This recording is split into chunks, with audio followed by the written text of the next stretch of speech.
Hello hi नमस्ते, welcome back to my channel again. और आज हम पढ़ने जा रहे हैं पियाजे theory of cognitive development. Developmental psychology की प्लेलिस्ट हमारी चल रही है। आज का हमारा टॉपिक है पियाजे। इन्होंने कौन सा डेवलपमेंट का थ्योरी दिया था? कॉग्निटिव। ठीक है।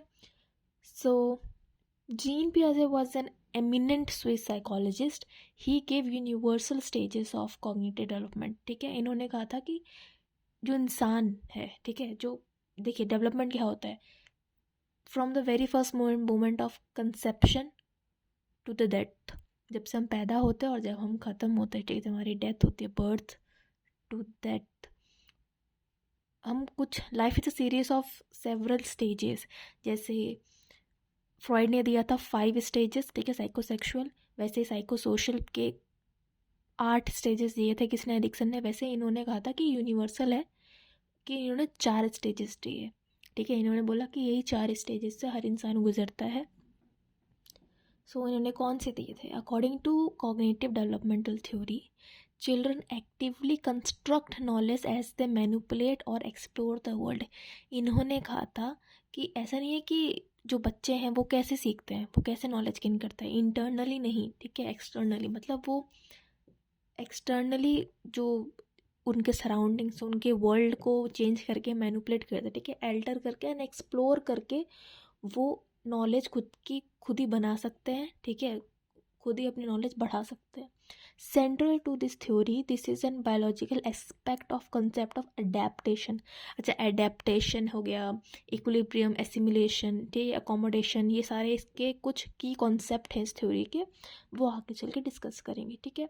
As the structure of the body are adapted to the fit with the environment, so structured and of the mind develop better with or represent the external world.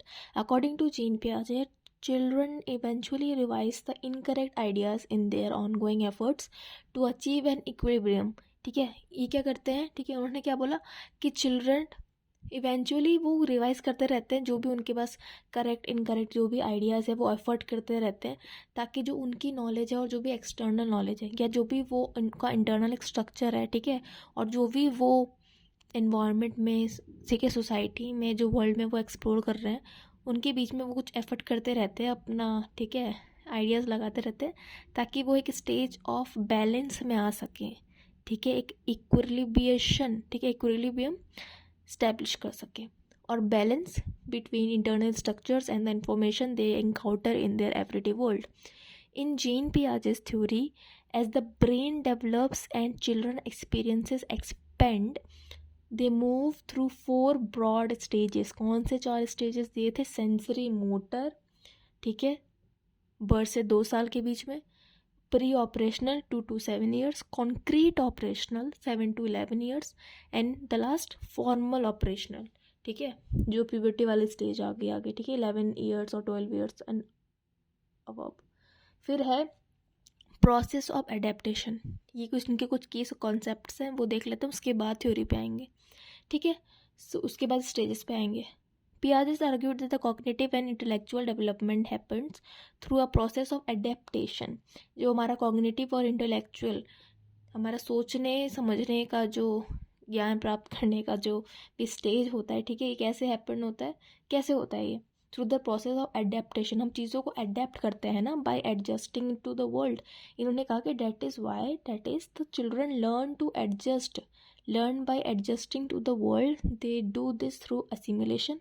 अब ये 3 चीज़ों, ठीक है, 3 कॉन्सेप्ट के थ्रू बच्चे world में adjust करते हैं और एडेप्टेशन के प्रोसेस से वो ज्ञान प्राप्त करते हैं। वो कौन से 3 प्रोसेस है? असिमिलेशन है, अकोमोडेशन है और इक्विलिब्रिएशन है। ठीक है, असिमिलेशन मतलब using current schemas to interpret external word used during the equilibration. Accommodation का है by adjusting the old schemas, creating new word, ठीक है, new ones to better fit in the environment prompted by disequilibration. Equilibration क्या होता है? Piaget believed that all children try to strike a balance between assimilation using a mechanism called equilibration. Equilibration helps explain how children can move from one stage toward the next. अब इनका मतलब क्या हुआ? Assimilation का मतलब ये होता है जो भी पहले से हमारे अंदर स्कीमास क्या होते हैं, this are the mental frameworks, ठीक है, हमारे जो भी प्री ऑक्यूपाइड है, तो जो भी हमारे करंट स्कीम है, जो भी हम जानते हैं, हम उसको उस नज़रिए से दुनिया को देखते हैं और एक बैलेंस क्रिएट करते हैं हमारे दिमाग के अंदर कि ठीक है, ये एक ग्लास है, ठीक है, या हम कह सकते हैं एक कंटेनर है, ठीक है, एक सिलेंड्रिकल कंटेनर है। अब छोटे बच्चों का अगर ये पता है कि ये बॉटल है तो वो बॉटल ही है, क्योंकि उसको यही पता है। अब वो कोई कंटेनर हो सकता है, कोई ग्लास हो सकता है सिलेंड्रिकल, ज़रूरी नहीं है कि वो एक बॉटल का ही रूप हो, ठीक है। अकोमोडेशन क्या होता है कि हम एडजस्ट करते हैं कि अच्छा हमने पढ़ा कुछ और था लेकिन ये कुछ नया है तो ये ऐसा भी हो सकता है। फॉर एग्जाम्पल अगर बच्चों को तुमने कहा कि डॉगी, ठीक है, डॉग का कलर वाइट होता, वाइट कलर का ये है, ये डॉगी है, तो अब असिमुलेशन के थ्रू वो क्या इंटरप्रेट करेगा? अगर उसको वाइट दिख गया, हाँ ठीक है, ये डॉगी है, ठीक है, समझ में आ गया उसको। अगर ब्राउन डॉग है, ठीक है, ब्राउन डॉग है, तो वो क्या करेगा? वो थ्रू अकोमोडेशन अपना ओल्ड स्कीमा देखेगा कि अच्छा नहीं ये वैसा ही है लेकिन ये ब्राउन है, ये वाइट नहीं है, तो वो एडजस्ट करेगा कि अच्छा ऐसा भी हो सकता है, और वो न्यू इन्फॉर्मेशन करेगा कि अच्छा डॉग का कलर वाइट भी होता है, ब्लैक भी होता है, ब्राउन भी होता है, वॉट एवर इट इज़, ठीक है। प्रॉम्प्टेड बाय डिसइक्विलिब्रियम, ठीक है। इक्विलिब्रियम का क्या मतलब होता है? सिंपल है, सबको पता है, ठीक है, to create a balance. Schema, जैसे मैंने बताया स्कीमास क्या होता है, और schema describe both the mental and physical action involve in the understanding and knowing.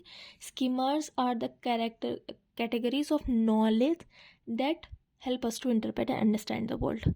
वही है, these are the mental frameworks जो हमें हेल्प करता है दुनिया को समझने में, ठीक है। अब इनके 4 स्टेजेस हैं, सो लेट्स डिस्कस। उससे पहले थोड़ा ये देख लेते हैं थ्योरी हल्का सा। पियाजे वर्सेस वाइगॉट्स्की के ऊपर जल्दी से वीडियो आने वाला है डेवलपमेंट का, ठीक है। वाइगॉट्स्की ने क्या कहा कि acknowledge that the roles of curiosity, इन्होंने क्यूरियोसिटी के ऊपर काम किया, और एक्टिव इन्वॉल्वमेंट इन प्ले, ठीक है, कि इन दोनों चीज़ों से बच्चे सीखते हैं, ठीक है। और ठीक है, इन्होंने सबसे ज़्यादा किस पे? कल्चरल, ठीक है, कल्चर एंड सोसाइटी के ऊपर काम किया, और इन्होंने यही उन पे फोकस किया कि बच्चे थ्रू सोसाइटी एंड कल्चर से ज़्यादा सीखते हैं। और पियाजे ने क्या कहा? पियाजे ने कहा कि वो through the manipulation and altering the world, ठीक है, चेंज द इन्वायरमेंट, वो अपने आइडियाज़ को कंस्ट्रक्ट करते हैं, मतलब वो अपनी नॉलेज को कंस्ट्रक्ट करते हैं। तो इन दोनों में ये फ़र्क है, एक कल्चर सोसाइटी की बात कर रहे हैं, ठीक है, और एक अदर चीज़ों के बारे में बात कर रहे हैं थ्रू एक्सप्लोरिंग द वर्ल्ड। ये दोनों मेजर डिफरेंसेस हैं, ठीक है। सेंसरी मोटर, पहला स्टेज। सेंसरी मोटर में क्या होता है? Coordination of the senses with the motor, ठीक है, with the motor responses, sensory curiosity about the world and language use for demands and cataloguing, object permanence is developed. क्या है इसका मतलब? देखो, इसका तात्पर्य सीधा सीधा सीधा ही है, जब बच्चा पैदा होता है उसके पास सिर्फ आसपास जितनी भी चीज़ें हैं ना, वो अपना सब सेंस लगाता है कि अच्छा ये, क्योंकि उसको कुछ पता नहीं होता, ठीक है, वो वर्ल्ड को एक्सप्लोर कर रहा होता है, तो वो सारे अपने सेंसेस से वो उसको क्या स्मेल आ रही है, ठीक है, वो स्मेल करना चाहेगा, वो टच करना चाहेगा, ठीक है, हर चीज़ को टच करके देखेगा, प्लेजर लेना चाहेगा तो हर चीज़ को मुंह में डालेगा, माउथ में, ठीक है, माउथ, नोज, ईयर, वो हर चीज़ को सुनेगा, वो रिस्पॉन्ड करेगा, वो देखेगा कि अच्छा ये क्या है, ये क्या है। और इसमें ही, ठीक है, इसमें क्या होता है? मोटर रिस्पॉन्स, हाथ पैर चलाएगा, एक्सप्लोर करेगा, ठीक है, देखेगा इधर उधर। आई होप आपके घर में अगर आपने कभी छोटा बच्चा ऑफकोर्स देखा होगा तो आप रिलेट कर सकते हैं, ठीक है। सबसे 2 साल के बच्चे को इमेजिन करो और समझ में आ जाएगा, ठीक है। अब इसमें क्या डेवलप होता है? Object permanence. ऑब्जेक्ट परमानेंस क्या होता है? पिकाबू वाला गेम याद है? जब बच्चों को एक टॉय लेते थे और बच्चे के सामने देखते कि जाए टैडी ये रहा, और फिर पीछे छुपा लेते थे, अब कहाँ गया, फिर आगे करते थे, आ गया, फिर उसको पीछे छुपाते थे, तो बच्चे को क्या लगता था कि अच्छा अभी ये ऑब्जेक्ट था, अभी ऑब्जेक्ट नहीं है, ठीक है। इसी को बोलते हैं object permanence. Pre operational stage दूसरा, इसमें क्या होता है? सिंबॉलिक थिंकिंग होने लगती है, ठीक है। बच्चों की पेंटिंग आपने देखी होगी, 2 से 7 साल के बच्चों के बीच में वो बस सिंबॉलिक चीज़ें बनाते हैं। लाइक फॉर एग्जांपल, अगर उनको अपनी फैमिली बनानी है तो वो बस लाइन से हाथ पैर में 2 टिक लगा के, ठीक है, आइस में या नोज़ में थोड़ा छोटा छोटा सिंबॉलिक वे में कुछ बना देंगे। ऐसी नहीं है कि पूरा अच्छे से मेजरमेंट लेके और कलर करके, ठीक है, वैसा पूरा परफेक्शन के साथ नहीं बनाएंगे कोई भी चीज़ या कोई भी ड्राइंग, वो सिम्बॉलिकली बनाएंगे कि अच्छा ये पापा, ये मम्मी, ये ट्री, ये एप्पल, ऐसे करके, ठीक है। प्रॉपर यूज़ ऑफ सिंटैक्स, ठीक है, and grammar to express concept, वो सीखते हैं, ठीक है, ऐसा होता है, होती है, ठीक है। इमेजिनेशन एंड इंट्यूशन इसमें बढ़ने लगता है, ठीक है। लेकिन जो एब्स्ट्रैक्ट थिंकिंग होती है वो अब तक डेवलप नहीं हुई होती है, क्योंकि वो एज नहीं है, ये प्री ऑपरेशनल है, ठीक है। अब तक कंजर्वेशन का जो कंजर्वेशन का जो प्रिंसिपल है, जो कंसेप्ट है, वो इसमें डेवलप हो जाता है। फॉर एग्जांपल कि अगर एक छोटा ग्लास है, एक बड़ा ग्लास है, अब उससे पूछो कि अच्छा एक चौड़ा है बस, और एक उसी उसी कैपेसिटी का, बस एक वो लंबे में है, दोनों में जो क्वांटिटी है वो सेम आएगा। लेकिन अगर उस बच्चे से पूछो कि अच्छा किस में पानी ज़्यादा है, तो वो बोलेंगे ये लंबे वाले में, ठीक है, क्योंकि वो अभी उनको पता नहीं है, वो मेज़रमेंट उनको अभी नहीं आ पाया है, ठीक है। इस स्टेज पे वो कंजर्वेशन सीख जाते हैं, ठीक है। सेंसरी मोटर में उनको नहीं पता होगा, प्री ऑपरेशनल में उनको पता होगा। कंजर्वेशन का जो प्रिंसिपल होता है वो डेवलप हो जाता है कि अच्छा दोनों में तो सेम ही है, ठीक है, बस एक चौड़ा है और एक लंबा है, लेकिन क्वांटिटी वही है। थर्ड स्टेज है कॉन्क्रीट ऑपरेशनल, 7 से 11 साल के बच्चे में। इसमें क्या होता है, वो सिचुएशन को सोचने लगते हैं, कॉन्सेप्ट बनाने लगते हैं, ठीक है। कॉन्क्रीट है ना, concrete situation, concept attach to concrete situation, time, space, quantity, ठीक है। रिवर्सिबिलिटी, इरिवर्सिबिलिटी का वो कॉन्सेप्ट समझ जाता है, ठीक है। अगर उनको एडिशन करना आता था पहले, तो अब किसी भी चीज़ का एडिशन एंड सब्सट्रैक्ट, ठीक है, सब्ट्रैक्ट करना भी आएगा। फॉर्मल ऑपरेशन में वो बड़े हो चुके होते हैं, ठीक है, 11-12 साल के और आगे के बच्चे, ठीक है, जो कि टीन एज पे जाने वाले हैं। उनमें कौन सा कॉन्सेप्ट, कैसी थिंकिंग आती है, एब्स्ट्रैक्ट थिंकिंग, जहाँ पे उनको वैल्यूज, थ्योरेटिकल, हाइपोथेटिकल क्वेश्चंस, ठीक है, या thinking, reasoning and logical reasoning, ठीक है, इन सब के बारे में वो प्लान करने लगता है, स्ट्रैटेजीज बनाने लगते हैं। उनकी थिंकिंग, ठीक है, काउंटर फैक्चुअल थिंकिंग हो जाती है, हाइपोथेटिकली वो सोच सकते हैं और आंसर बना भी सकते हैं। उनका वो लॉजिकल ब्रेन हो जाता है, ठीक है। Concept learn in the one context can be applied to other. So these are some stages: birth to 2 year sensory motor, use of senses, motor skills and items used by, ठीक है, and items known by use, कि अच्छा ये है तो उसको ऐसे use करना है। ऑब्जेक्ट परमानेंस वाला मैंने बता ही दिया, पिकअप वाला गेम।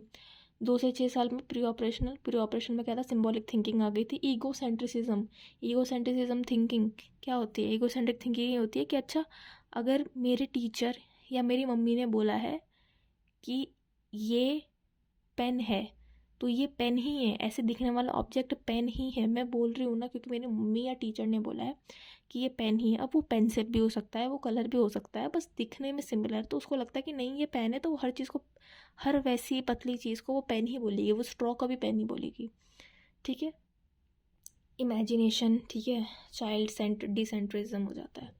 कॉन्क्रीट ऑपरेशन में लॉजिक अप्लाइड, ठीक है, रेशनल इंटरप्रिटेशन थोड़ा करने लगते हैं, कंजर्वेशन का आ जाता है, नंबर और आइडियाज़ का को आइडियाज़ लग जाता है, ठीक है, इन सब का डेवलपमेंट हो जाता है।